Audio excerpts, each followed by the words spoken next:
Om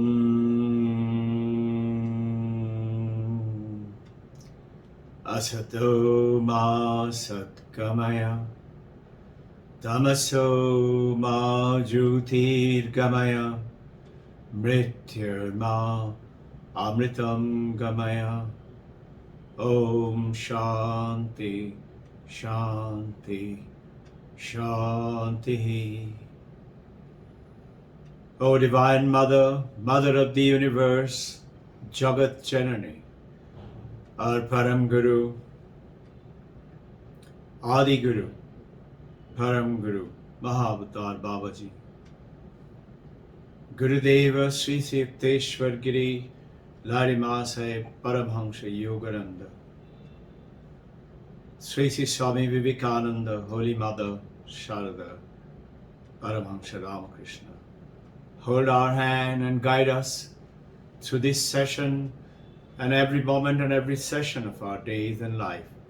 Take us, make us understand what is not real, and take us from unreal to real, darkness of ignorance to wisdom of light. Take us from death to immortality. Om. Peace, peace, peace. Jai Guru. Good to see you all again and looking forward to a beautiful Thursday session. Today we have been talking a lot about Advaita Vedanta, talking a lot about Jnana Yoga, talked a lot about Karma Yoga, Raja Yoga, Kriya Yoga, which is the part of the Raja Yoga, the supreme of Raja Yoga. And we have talked about Sankhya philosophy, Dvaitavad and Advaita. But somehow the Bhakti Yoga of the Dvaita is always there. We always have the Divine Mother, the God, the Babaji, the Guru Devas, and our love for them. But yet it has been not really looked into at the detail, the way it was written. All the four yogas is formulated for us. Often the question comes to me, which one is the right one?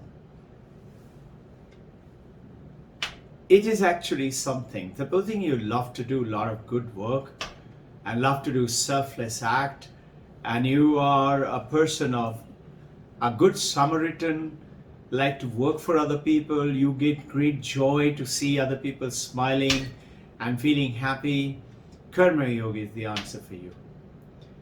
Supposing you feel elated and you wish to attain through the Patanjali Yoga Shastra, and supreme of which is the Kriya Yoga, which is the part of the Sankhya philosophy, and then you go into Raja Yoga. Supposing you are a person who believes that I like to understand everything, I like to logically interpret and make the meanings of it and make it my own, my understanding with absolute clarity, then you are for the Jnana Yoga. And then is the Bhakti Yoga. Bhakti Yoga is through yoga of love. It is said there are four ways you can attain peace, peace, peace in your life, which we started the prayer with. The first, the principle out of those four is oneness. Not I, but you. And you and I are not different. So when you and I are not different and we are all one, then doing for you is doing for me because I get the gratification. Closest of that is a mother and a child. The mother sacrifices, and fathers too. And some cases, rare, but some cases the father does more than the mother. But the mother is built with the Divine Mother Prakriti, specially created to sacrifice her everything for the love. That's the closest is the yoga of love that we experience in your day-to-day life. There's spiritual paths, these all four yogas, in which the Patanjali, the Kriya Yoga, and you will hear in the 18th chapter of God Talks to Arjuna, Paramahansa Yogananda is talking about Sankhya philosophy. In the Sankhya philosophy, we discriminate, and this is Ramanujan, is the discriminate between yoga of Purusha and Prakriti. But Sankhya is saying the suffering comes to us because we say we are consciousness, but we are also mind and the body. Embodied person with consciousness. Now, that means I know I have the consciousness, and because of the consciousness I perceive, I can listen, I can hear. I know. I have been going through the Vedanta classes that this whole world vanishes if I am unconscious. I know that. But after all, I am still the name and the form. And this combination of the Prakriti, which is the Nama Rupa Babhara, Prakriti, and Purusha is the consciousness. But I combine the two, and that's the beginning of the suffering. And this beginning of the suffering is you and I. Duality.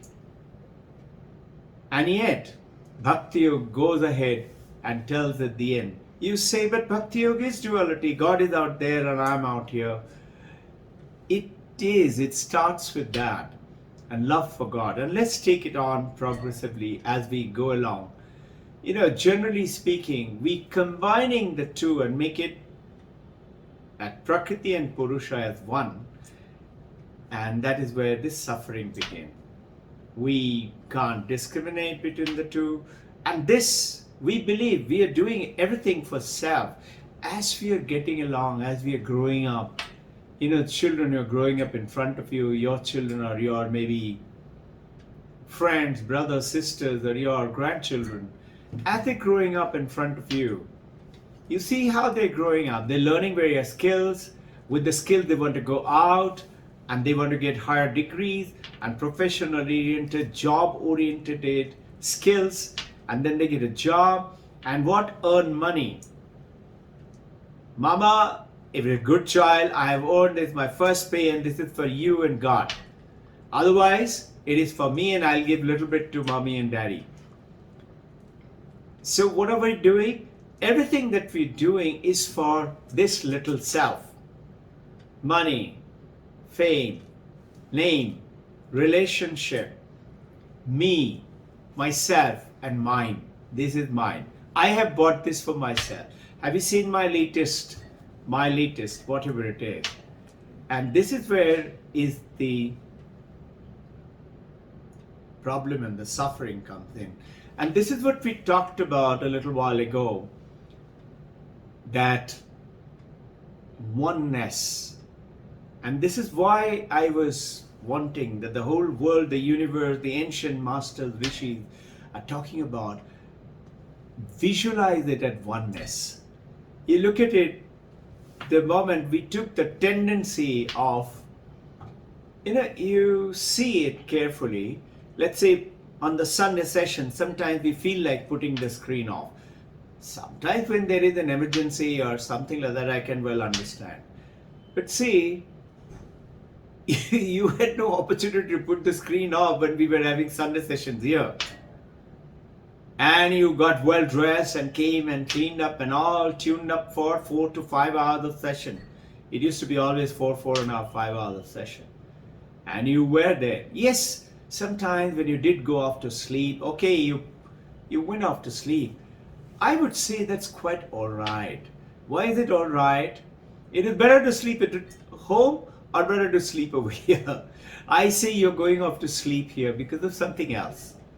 And that is because this serenity, the purity, the good energy of the divine light, of the oneness, of the calmness and love from everyone. Nobody is wanting to grab anything from you, and everybody is wanting to give. Everybody comes over here to give. What can I give? And you do give as a devotee. In that case, with that calmness comes in, your mind tends to doze off. Why? Mind through the eyes. 2 reasons. One, We have been trained from childhood. The moment you close your eyes, it means you're telling the body, time to sleep. And second, because of this, the modern world of intense minute to minute to minute activity, our body and mind is so tired. So the moment you find that calm soothingness and you feel oneness, you feel like relaxing. You feel like just flaking out. Soon enough, it'll pass away. Why I say it's alright? Because soon enough it'll go away. And we'll give you ways how to get out of it. Yes, you have to bring in discrimination and power. So we ran through a little bit of Jnana Yoga, Raja Yoga, Karma Yoga, and Bhakti Yoga. Today we are going to talk more on the Bhakti Yoga.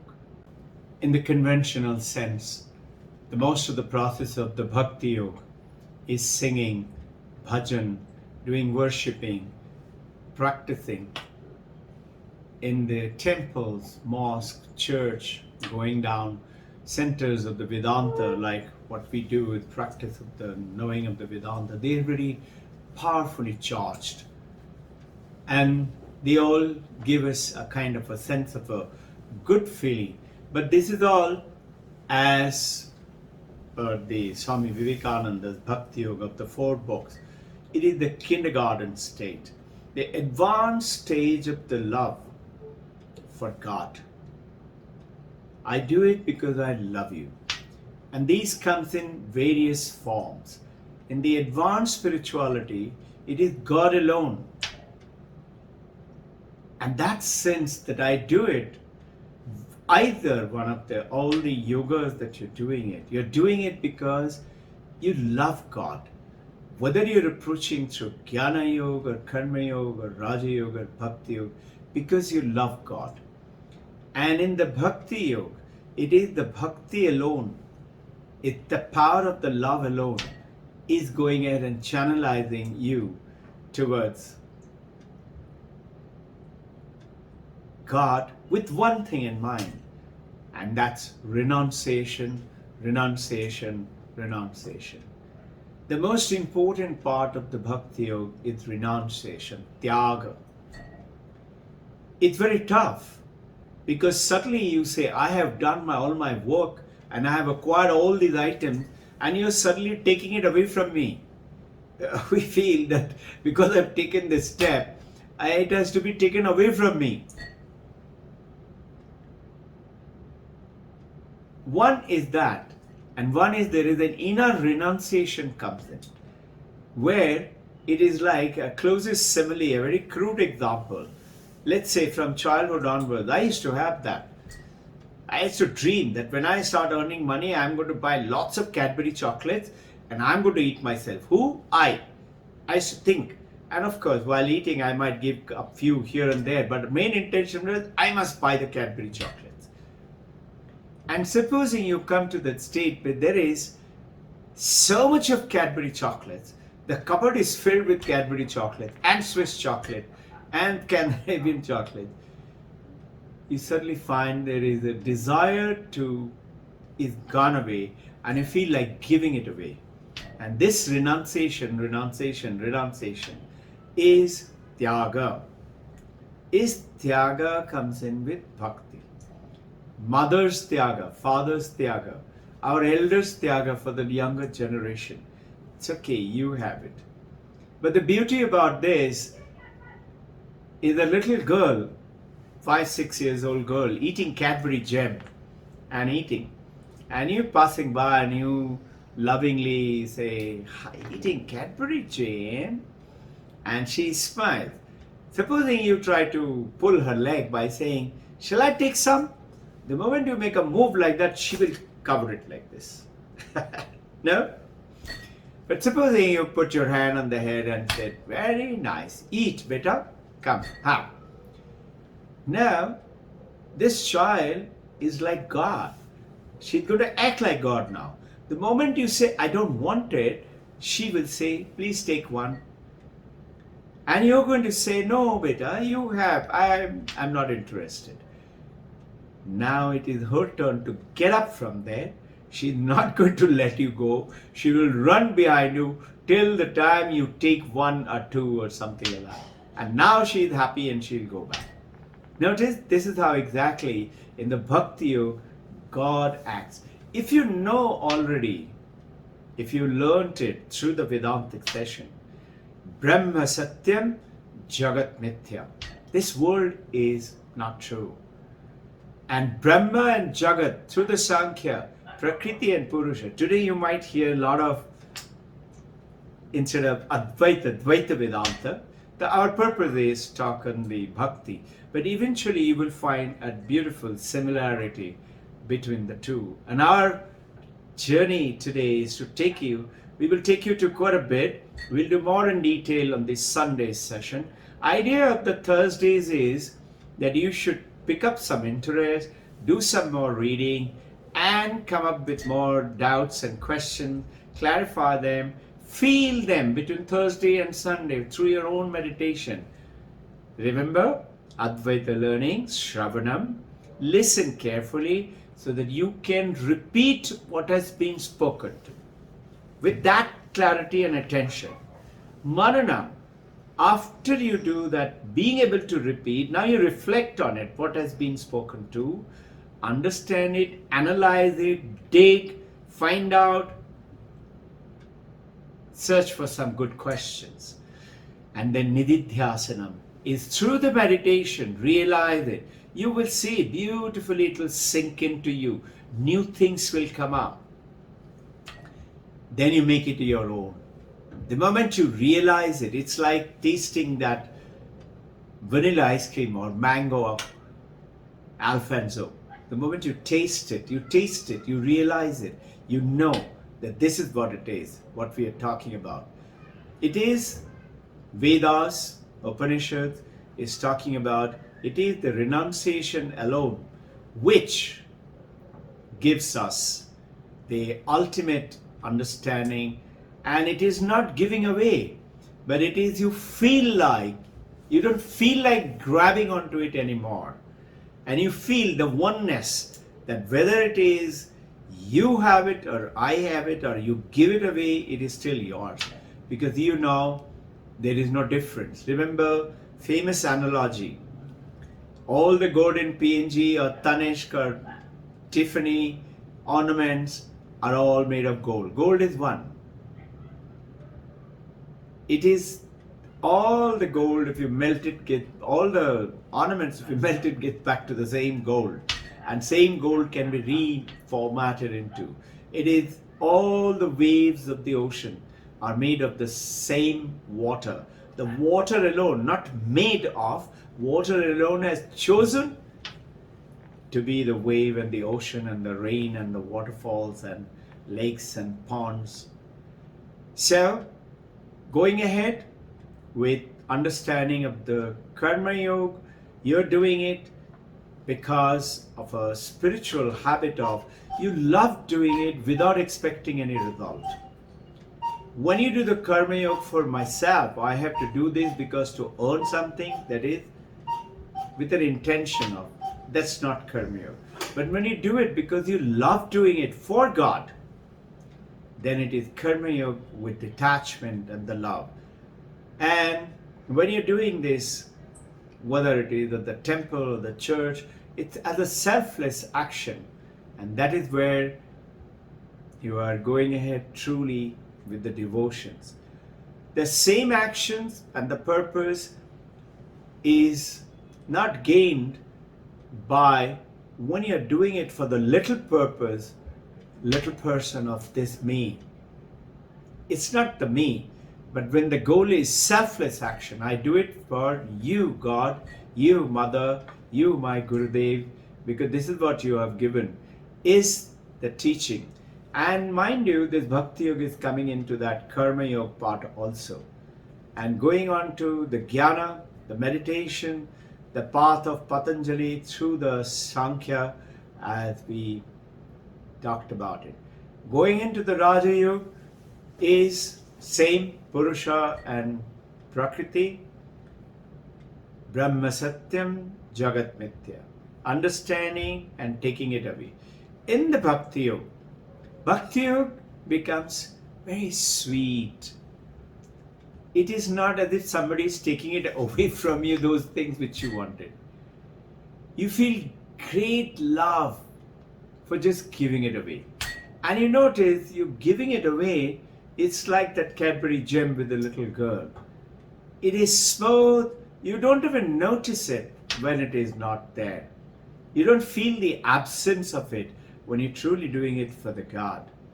And you and the mother and the father, you're doing it every day. But yes, it is at a smaller portion. It is in a giant portion when you see God in the other person. And this is called that oneness. So there are fulfilled in your love for God. When you're doing it, there are certain actions, which those actions that you fulfill and do the Bhakti Yoga action. Let's take on a little bit of understanding of that. There are Swami Vivekananda in Bhakti Yoga is dissecting this bhakti, the love, in 5 different forms. The first is obviously a normal love between man and a woman, or a man and a man, or a woman and a woman, or mother and a child. Now, if you look at it carefully, a man falls in love with a woman, woman falls in love with a man, and after a while, Vivekananda explaining, possibly a man falls out of love and falls in love with another woman, or the woman falls in love with another man, and soon enough they forget the first one which they had loved, and now they get more engrossed. This is the falsity with the human love is the first example as Vivekananda going ahead and giving. Second example, he's talking about nationalism, valor. It's so powerful. Love for the country, love for the mother. There's a beautiful sloka, goes on to say that the love for the mother is bigger and higher than even the mother who has given birth to you. Now, this nationalism, love, you're ready to sacrifice anything. Your blood is boiling. You can give up even your life. You're ready to take on any sacrifices. Leave your family, all these great people who are giving their life for the country as an Air Force, Army, Navy, border security forces, and etc. Going ahead and staying for decades and years away from their own so-called one little family, but they're given to the whole world and the country. And country is also recognizing almost in every country, particularly in India, that's the nationalism. In the nationalism, the all of humanity giving up their earlier loves and going in for the nationalized love, which is mortifying, very gratifying, and very fulfilling. The third example, sensual pleasure. Supposing you love to eat something and you're ready to do anything to cook it, to get that item, or go to a particular restaurant and eat that stuff, isn't it? We love to do that. Supposing we love to look at something, a very beautiful scenery, or let's say a great looking girl, or a hero, or let's say a handsome man, or a beautiful child, or maybe a beautiful painting. And there is a great painter, and he was talking and he was saying, we go to museums generally, we do that museum and spend 2 hours, 3 hours, and in the whole museum we just finish it and come back. And this painter was saying, this is not the way you should see the paintings in the museum. You should go just like if you want to meet, let's say, 150 of your very good friends, you don't call all the 150 of your very good friends and just be with them 2 hours, 3 hours and say, I have met with all my friends. He's going he's a great painter, and he says, if you truly want to Then you will go to your own painting or the work that you've done, and you will sit in front of that painting. You will sit in front of that one friend and spend 2 hours with that one friend. Then only it is true way of understanding, visiting that pain. Senses, enjoying the painting itself, or singing, listening to a great music, whether Western classical or Indian classical, hours together with your eyes closed, you're listening. We should do that. Rag Malhar, you carry on listening and you're totally engrossed and you're not going off to sleep. Or Bhairav, you going on to Rag Bihag is generally in the beginning part of it. Everybody loves to do it. An Indian classical, very famous. Or a beautiful dance. You watching that dance. Western classical or Indian Bharatanatyam, Kathakali, anything. You are hours together practicing for dancing and tirelessly. You're totally engrossed into it. That's the third kind.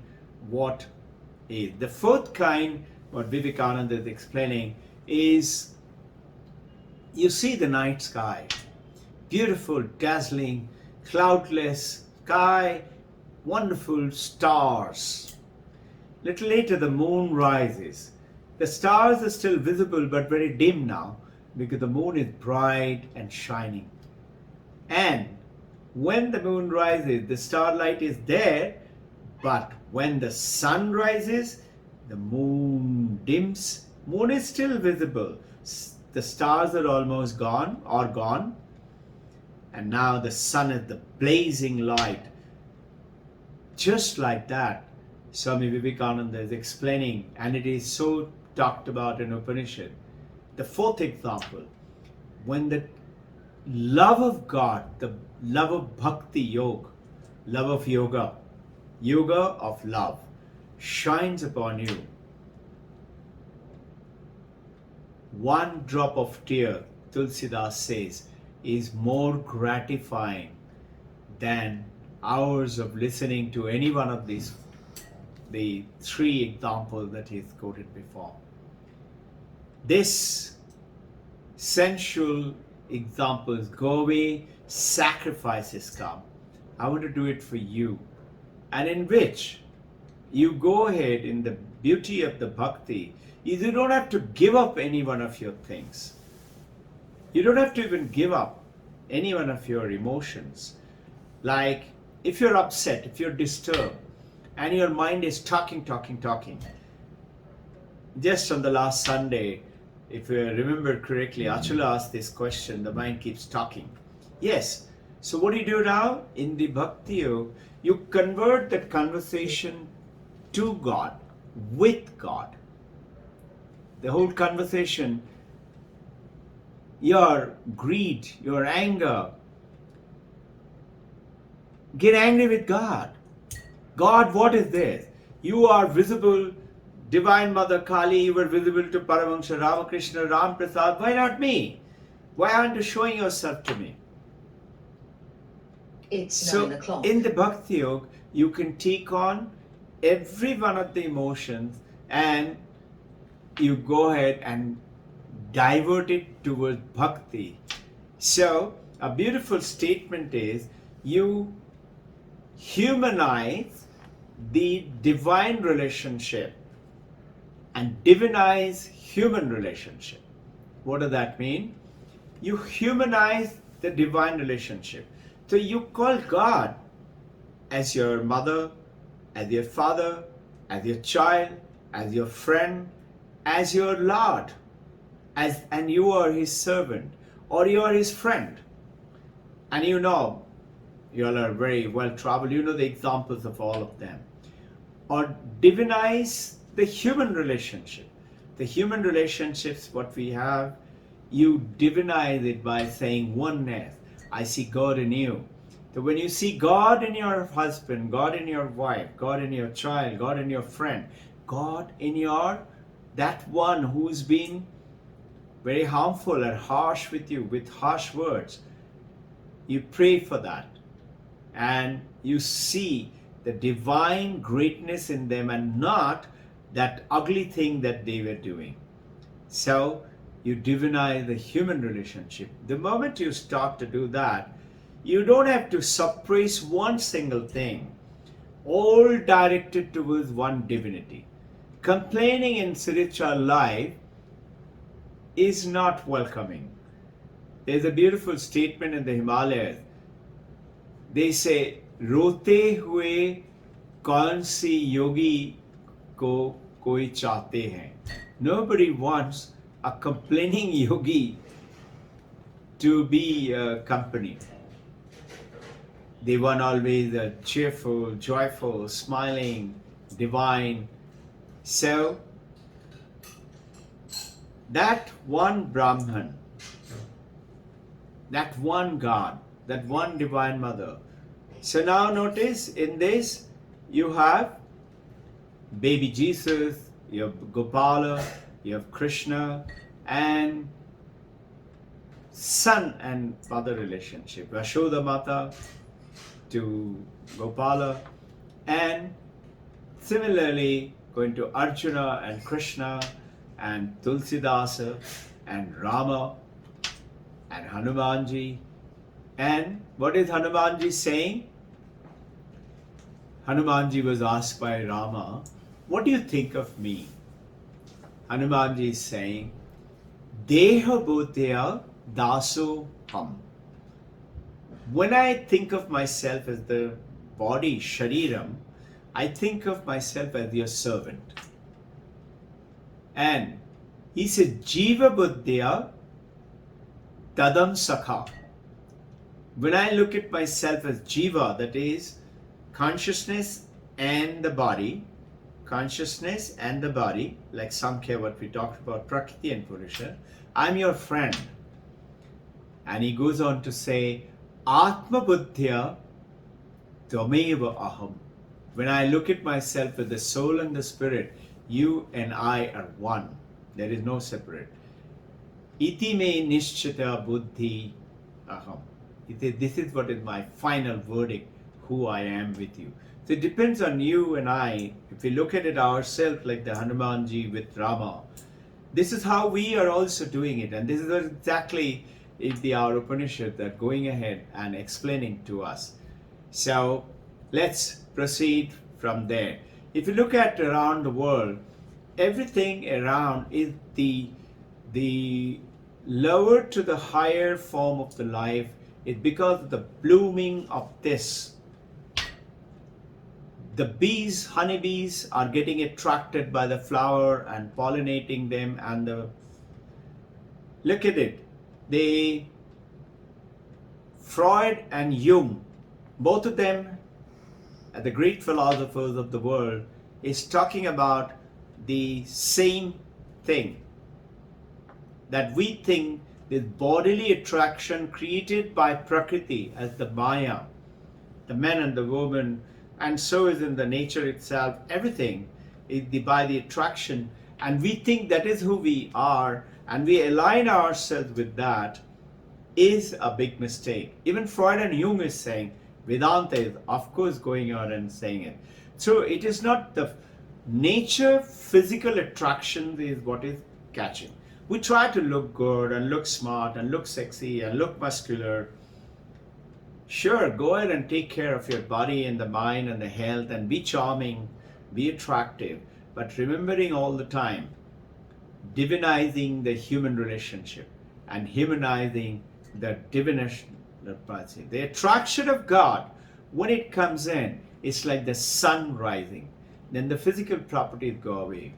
And you will find many of the devotees, they're not even bothered what they're wearing, who truly devoted. Look at Ramana Maharshi, look at Paramahansa Ramakrishna, look at Chaitanya Mahadev, look at Jesus Christ, look at Buddha. They're all gone away from those attractions. Arjuna is asking Krishna in Bhagavad Gita, you talked to me about Jnana Yoga, now you're talking to me about Bhakti Yoga. So, he's asking, which one is better? The Krishna is going ahead and explaining. The Bhakta's renunciation is a renunciation of love. The Bhakta does not say or give up anything for heart. Just love more and more and more and more and more, and cry and cry and cry. Why aren't you showing yourself? Paramahansa Ramakrishna used to roll onto the ground.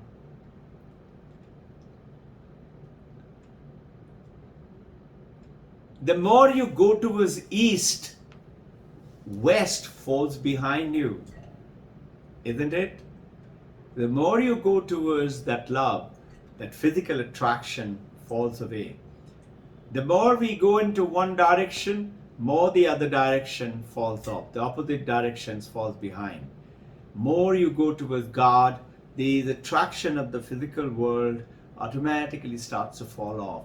You love to hear God's talk. You don't want to be a part of any more of the WhatsApp and the Facebook and the what all thing is there in the social media. You're not attracted by them. You're not wanting to listen to basic casual conversations about such flashy thing. Instead of trying to push away samsara falls away. Vivekananda was once, one devotee was reporting to Paramahansa Ramakrishna, do you know, you keep saying Vivekananda, Vivekananda, Naren was eating outside mutton and rice. So Ramakrishna Paramahansa said, oh, he can eat that. So the Bhakta said, why? We are supposed to be not eating it. Why is he allowed to eat it? So he said, when he comes, you ask him. When Naren came, so the Bhakta was asked by Paramahansa, why don't you ask him? The Bhakta asked him, and Naren says, I can sustain with 1 grain of rice. I don't need the meat and the rice. If somebody has offered, I just had it. So, रोते हुए ज्ञानी किसको पसंद है? What does that mean exactly? If you took particular, fastidious, don't do it like this, don't do it like that, do it like that, do it like this. No, there has to be a freedom. Nobody wants that. And yet, we have to renunciate. And you are being told that you need to renunciate. And you feel like as if it is being taken away from you forcibly or something like that. Ramanujam has a beautiful sentence here. He goes on to say that control of senses is a Sankhya great Jnani.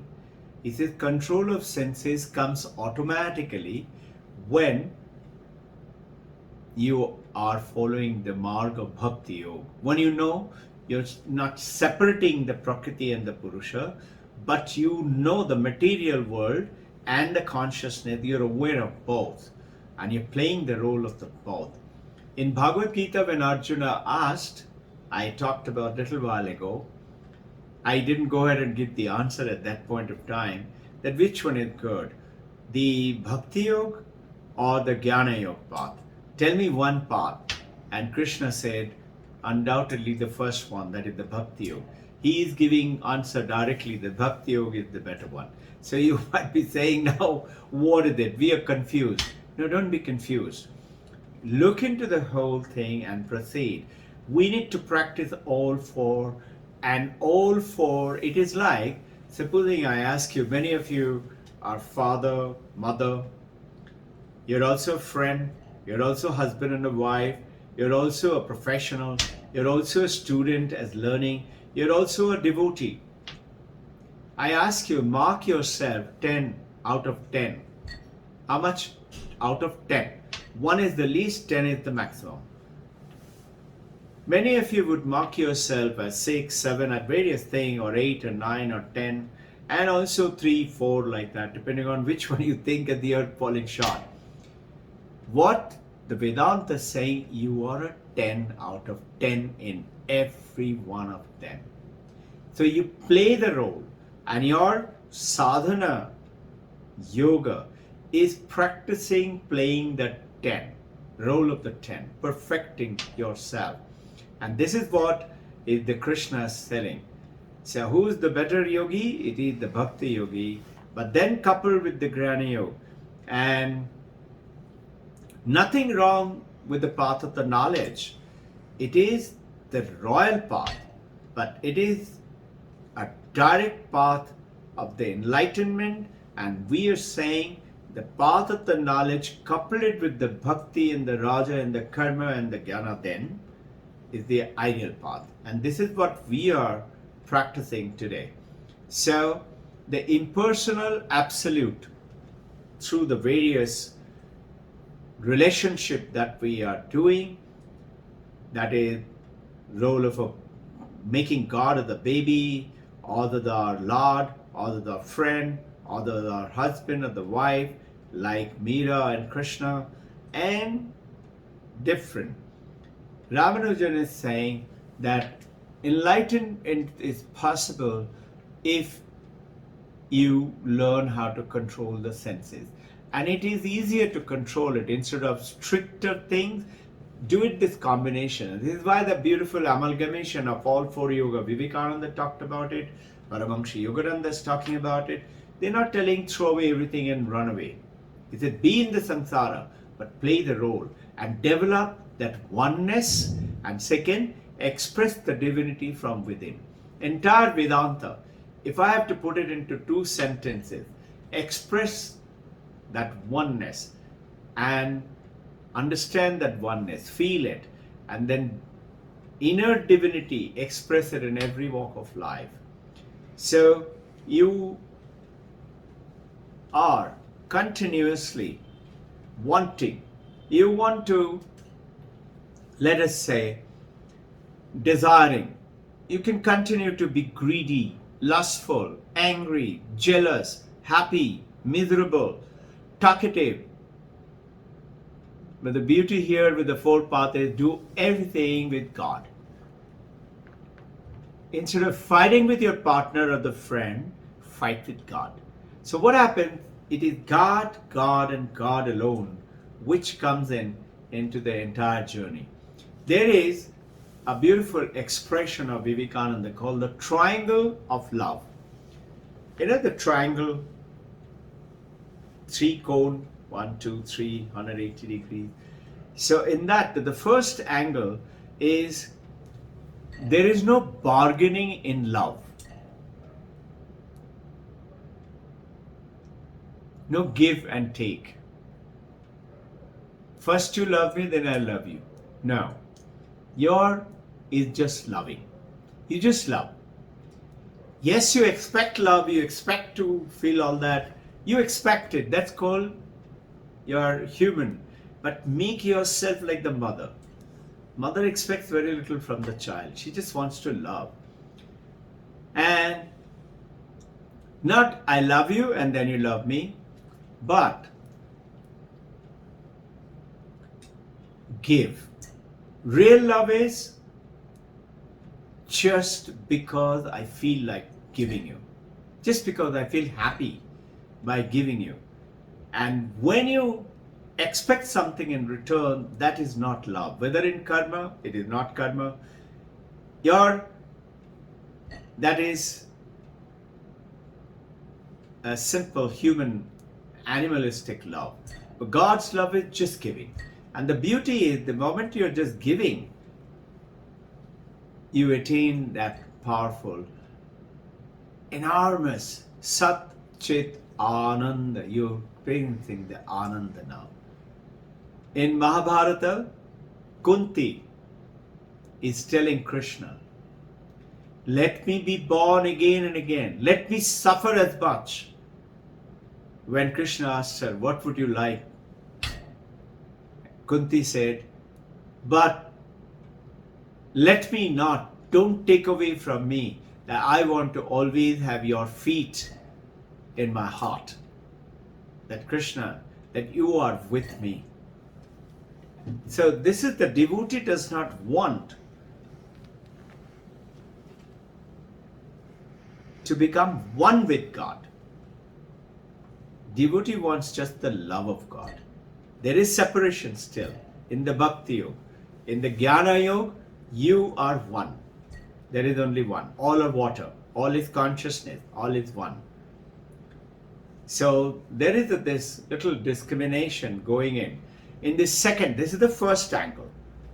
The second angle is no fear in true love. Abhay.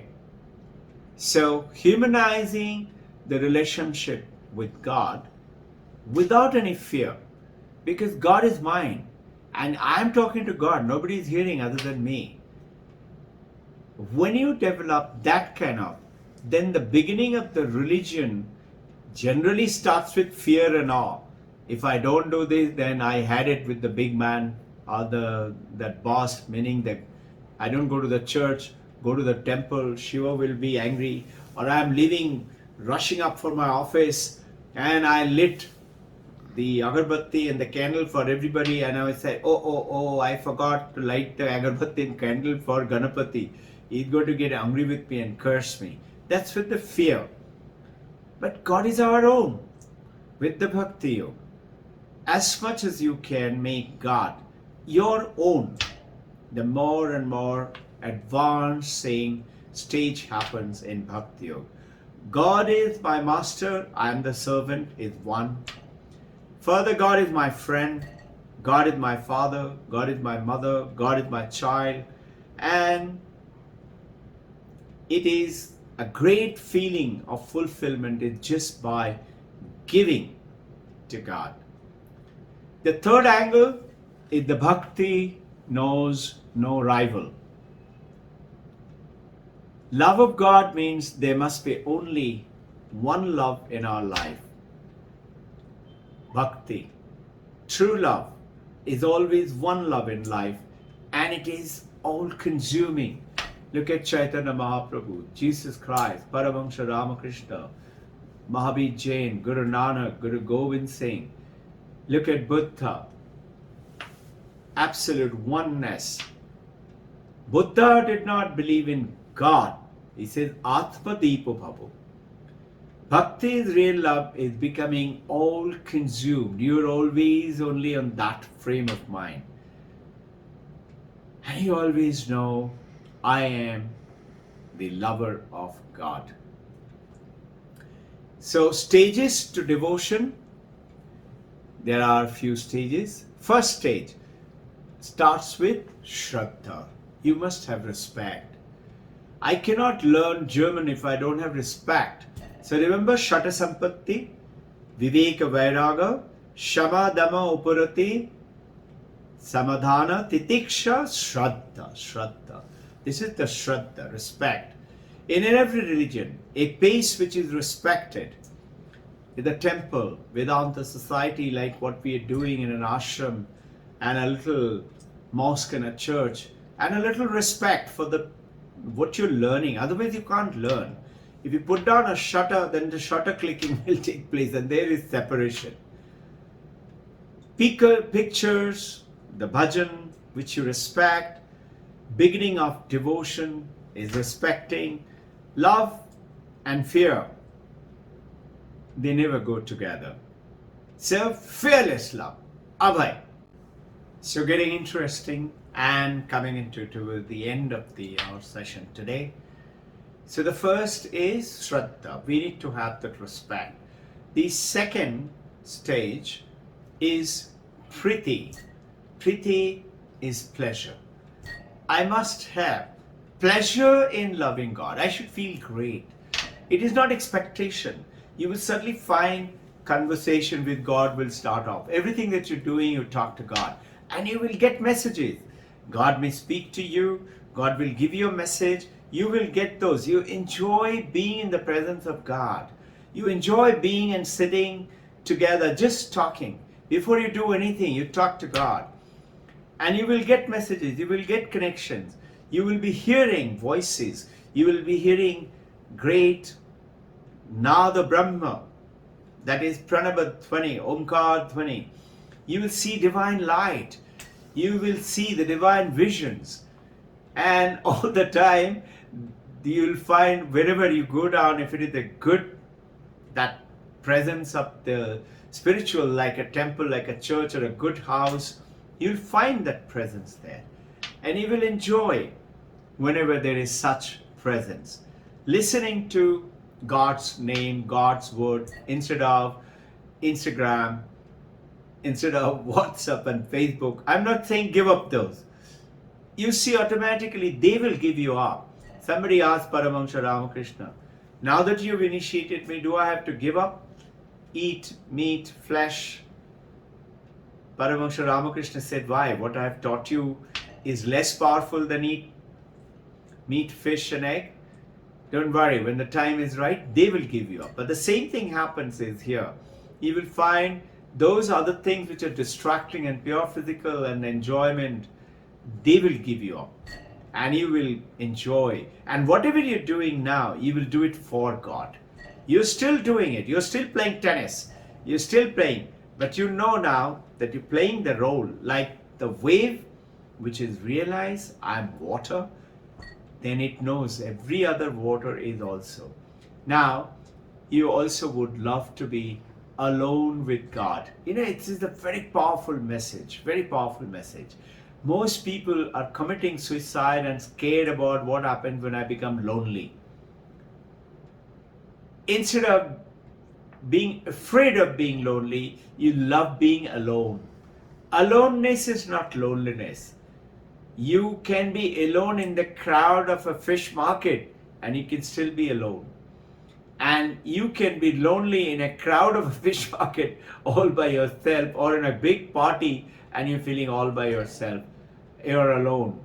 And you're thinking, only if I want my life partner. Going ahead, third. So first is respect, Shraddha. Second is Preeti. And third is Viraha. Viraha is feeling that absence of God is so deep, filling me with sorrow. I feel sorrowful when I don't see God, or I don't think of God, when I eat my food without offering it to God, when I wear my clothes, when I do my chores of the day, I'm only thinking about money and how much money. A Pandit is doing puja and doing Omkar and thinking how much is my collection, I'm going to use it for putting a roof in my house or giving it to my son for his school education. I hope I get little more money. He's doing a great act of worship, but his mind is something else. Viraha, on the other hand, every action that you're doing, I'm not close enough to God. I want to feel God and I are one. That oneness. I want to feel that God in my partner, in my friend. See the joy, the ananda, sat chit ananda, in that bliss. Even if there is pain, you see that pain in through which you see the God. So, is called the Tulsidasa, is saying, when I leave one teardrops reading Ramayana, I'm so close to my crying and being with Rama. The fourth is the life itself is so sweet, in which, like a compass needle, all the time I have no other than oneness, being with the God, always pointing towards one thing. I cannot live without having God. Needle is always, compass needle, always pointing to God. So, world would put pressure after I'm done with, but my sense is still all the time keeping that needle pointing to that. The fifth is being God's. When Sister Nivedita was asked, who are you? She used to say, I am Nivedita. You remember the Irish lady who came with Vivekananda all the way from England as a teacher to India and lived all her life, and a very powerful lady, tremendous work done, intense work done in India.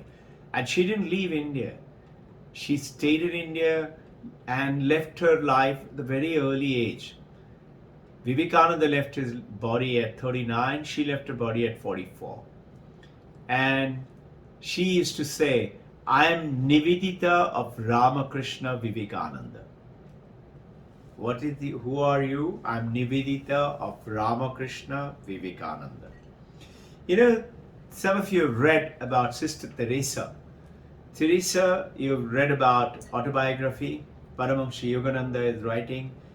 He has written a lot about Sister Teresa. Sister Teresa once had a vision, and Teresa saw that vision, winning life with his eyes open. There's a beautifully white robed gentleman coming, glowing with light. And Teresa asked, who are you? So this gentleman, instead of answering, asked, who are you? So she said, I'm Teresa of Jesus. Who are you? Now Teresa asked again. And he said, I'm Jesus of Teresa. So God becomes yours and you become God's. And this is the Teresa of Avila. Avila was the place. And I am God's, God is mine. No separation. And this is where you're coming back to now, the Advaita of the oneness. And you see, the Jnani as a yogi feels that oneness. That oneness, which we talked about as an Advaita Vedanta, we started with Bhakti, and you're coming back into becoming oneness with God. God and I, that one water, one consciousness, and absolute divine life, in which we're talking about, I will read it out from here. Men after another opposes every human relationship on God. This is what we tend to do, all relationship with God. The God is Father and the Mother and the Son and the Daughter, and goes on, relationship with one. This is from the Advaita now. But one day God Himself will be revealing Himself and saying, you and I are actually one. And that the divine light is the moksha, is the kaivalya. Is also the samadhi as per Sankhya philosophy and Patanjali Yoga Sutra and the Kriya Yoga. The Kriya and Vedanta combining together, Ananda is the Advaita Vedanta Prapti. Sat Chit Ananda. We've given a little angle of the Bhakti Yoga. There's a lot more to be talked about, and we shall talk more, reflect on it, read on it. And remember, non-duality now is the perspective. Non-duality is not just the knowledge, it's the love itself. It's the Bhakti Yoga itself. And both put together, I wish you some reflection, some thinking, Shravanam, Mananam, Nididhyasanam. Listen to it again and again. You'll have it ready, available to you. And all those who are devoting their life for doing the work of Babaji and Krishna and Brahma, Vishnu, Maheshwara, Divine Mother, the Mother of the Universe, the Jagat Janani, our beloved Gurudev Paramahansa Yogananda, Yukteswar Giri Lahiri Mahasaya, and Swami Sri Vivekananda, Holy Mother, Paramahansa Ramakrishna, devoting your life in going into this world. My special pranam to all of you for your services and concentrating devotion. Jai Guru.